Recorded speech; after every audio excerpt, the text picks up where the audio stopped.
you guys and tell me what your foundation is. I dare anybody in here, just scream out what your foundation is. Absolutely. It's got to be faith. Because it's the things that's unseen. Right? I'm not thanking God for who I am now. I'm thanking him for what he's already done. That's what we're supposed to be. That's why my foundation, when I put both feet in the ground, it don't matter what you say about me, because I'm still going to remain who I am. Because of my foundation. Watch yourself, sir.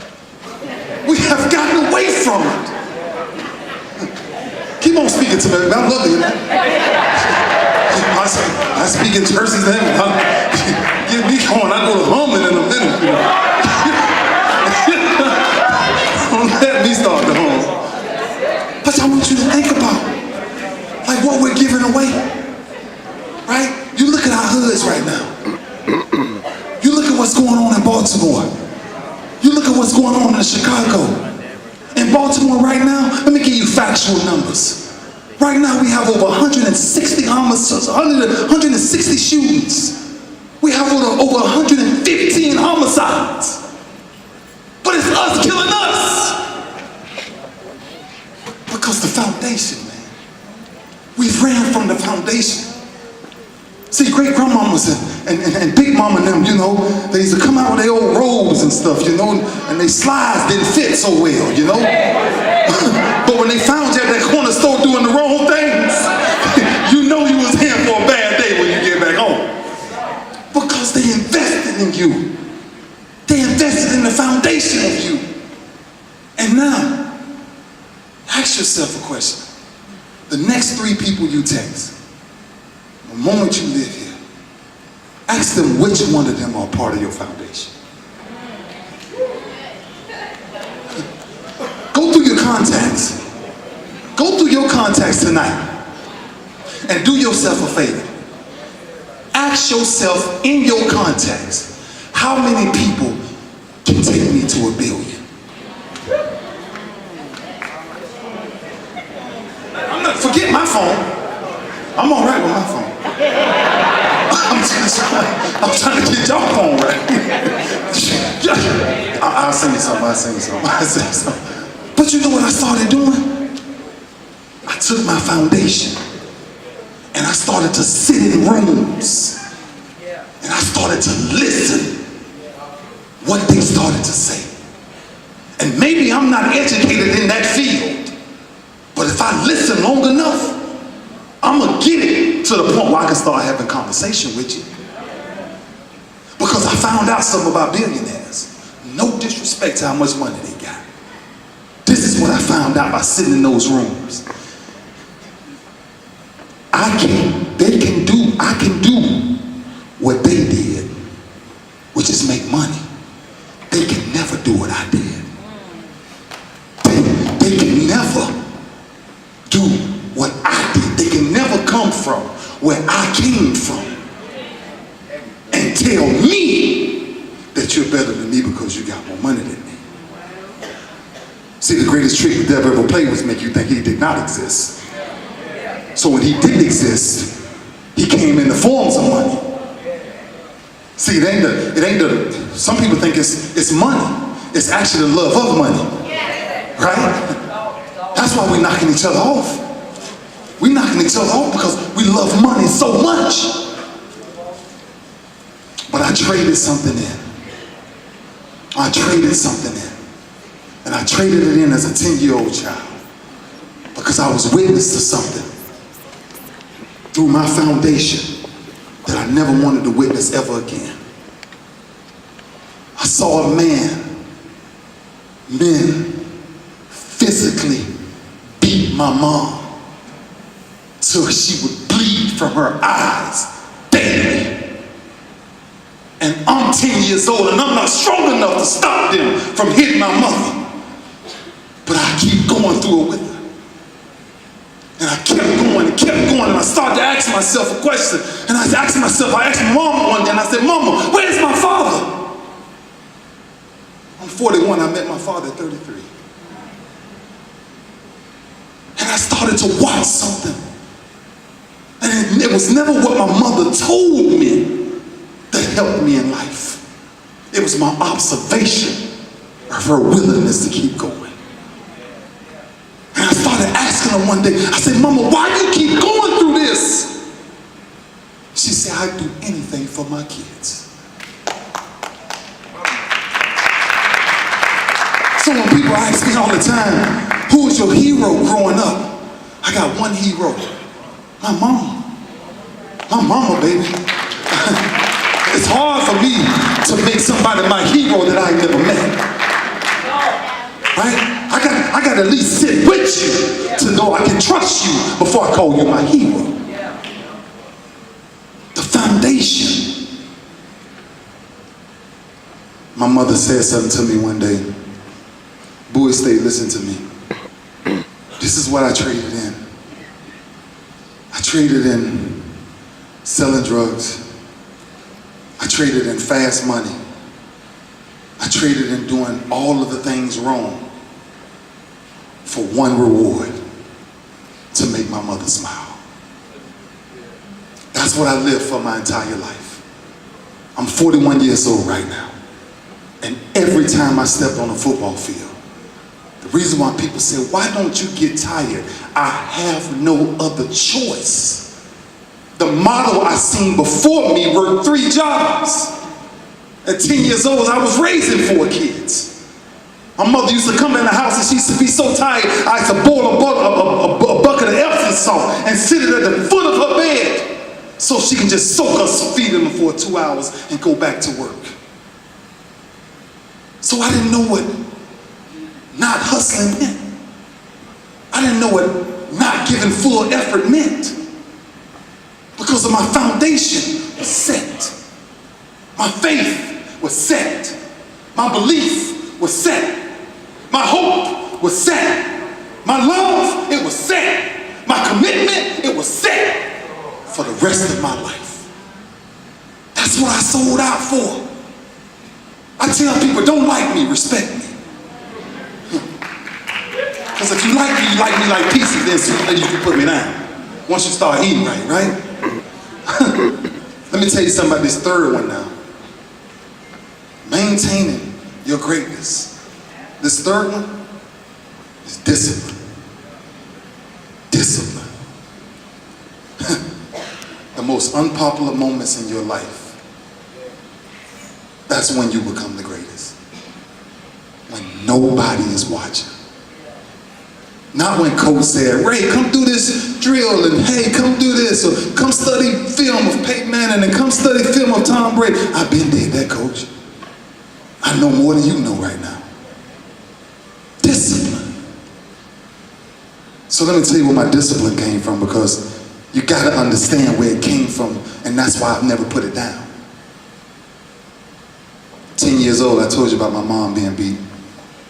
And I made a commitment to my mom one day. I shrugged on her dress, and I said, Mom, one day you'll never have to work another day in your life. I promise, Mom. I said, but Mom, one day another man will never put his hands on you, Mom. I said, Mom, can you buy me a deck of cards? Please buy me a deck of cards, Mom. She said, baby, I don't gamble in my house. I said, Mom, I don't need it for gambling, but please can you buy me a deck of cards? She said, Junior, I can't buy you no deck of cards. I said, Mom, I need a deck of cards, please. My mama came home one day, her both eyes was bleeding. I said, Mom, please. She handed me a deck of cards. I took the deck of cards and went to my room, which I lived in the garage at the time because I couldn't stay in the house, too much testosterone in the house. And I took a deck of cards and I smashed them on the ground. And a 6 flipped over, and I took 6. And I started doing 6 push-ups. And an 8 came and I started doing 8 push-ups. And a Jack, Queen, King came and I started doing 10 push-ups. And the ace came and I started doing 25. And the joker came and I started doing 50. And I repeated it until I got almost passed out. Shuffled them again and started doing sit-ups. Shuffled them again and went back to push-ups. And I never forget the pain I felt in the side of my belly. But I never forget the way I heard my mother scream in the other room. And I said from that moment I had a choice, either to push through this pain or give up. And I had no other choice but to push through that pain. See, I don't tell people to go my route. because my rap hurt. But I tell you something about pain. On the other side of it, there's something called glory. Push hard enough. Weigh out every option you got. And I promise you on the other side of pain is glory. I got 3 deck of cards. I'm 41 years old right now. My daughter just came home from Alabama. She called me yesterday. Y'all, now look, I want to prove all this stuff. She called me yesterday and said, Dad, I'm coming over. I said, okay. She comes over and she says, Daddy, my Shaq gonna come over and see me. She got a little boyfriend. Y'all pray for me, please pray for me. I just gotta be honest with y'all. First time I met him, I took him out by the woods. I'm just being honest with y'all. I had my pistol on my hip like this, but I wanted him to see it, right? It was kind of sticking out. And I pointed across there, I said, see her? I said, that's mine right there. All right? Don't ever cross that one. That's mine right there. All right? We all, as long as you don't do nothing to hurt that one, we good. He comes over last night. Young kid, look good. Let me look good. And he's attending Clemson right now, right? Telling you about discipline. So he said, what you about to do? I said, man, I'm about to go get my 4th workout in for the day. He said, 4 times? I said, yeah, I got it this morning. I done abs, I done bike. I just came from yoga class. Now I got to go in the weight room. He said, serious? I said, yeah, you trying to get some of this work? He said, I don't run from no work. I said, really? I said, okay, got it right where I want him. Got it right where I want him. Y'all know how to set him up with that one. So I said, all right, come on, man. Tell me what you need. I ain't got no clothes. I got some clothes. I got a closet full of them. What you need? He said, can I get a shirt and some shorts? Absolutely. I went and got the best shirt and shorts he had. I don't need no excuses. We go down there in the weight room and we start to lift. He says, how long have you been doing this workout? I said, I started this workout in 2001. He said, wait a minute, 2001? I said, yeah, how old are you? I said, yeah, you was 5 when I started this workout. So we started the first set. And we get on the first set. I mean, this is a good looking kid now. I mean, the boy looked good now. And so I say, okay. I say, so, choose your way. You want to start with me or you want to start lower? Pick what you want. He started lower. He grabbed the weight and he started lifting. And I said, okay, keep going. I grabbed the weight. Go. 10 minutes into it, muscles locked up. I said, listen now. I said, I build these workouts to fail. That's the difference of me and everybody else working out. See, a lot of times we walk in the gym to complete the workout and still got energy enough to pick up my phone and text after I'm done working out. I ain't got that much energy because I done spent it all. We get halfway through. I said, let me tell you why you're struggling to this. Because you're not disciplined enough to keep every rep you have the exact same. Because if you never practice repetition, you will never know what consistency really feels like. Now, everything that I'm talking about, which is key here, sports is a byproduct of all of these things, man. Sports just came on the other side of it. I told you what my passion was. My passion was to make sure man never hit my mama again. Sports I kind of fell into. But the discipline of working out, the discipline in 1986, I sat on the curve. I had a brown paper bag sitting beside me. I had 1 pair of jeans. I had 1 t-shirt. I had a toothbrush and no toothpaste. I had shoes with duct tape around both soles of them because they had holes in them, but my mama couldn't afford to pay for me no more. They was the old school AstroTurfs. I wore them to school and I wore them to football practice. And I got up. My mama came on that curve until 12 o'clock. I was waiting for my father that I had heard was coming to see me, and he never made it. And I got up that day And I said, nothing will ever be compared to that pain. And I took my discipline, and the same discipline that carried me from 11 years old is the same discipline that carried me to the last time I saw that ball go over my head in New Orleans. I never stopped. I never stopped. And I watched this revolving door in Baltimore for 17 years. I watched all of these great athletes come in and out of this door. Some faster than me, some jump higher than me. And I said, what's the difference of me and them? And the bottom line difference was effort. It wasn't no secret. I just put in my mind that no man, till this day, I promise you will flat out outwork me.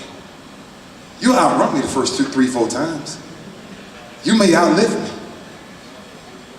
But day 2, day 3, day 4, day 5, day 30, day 45, day 55, I'm Old Faithful.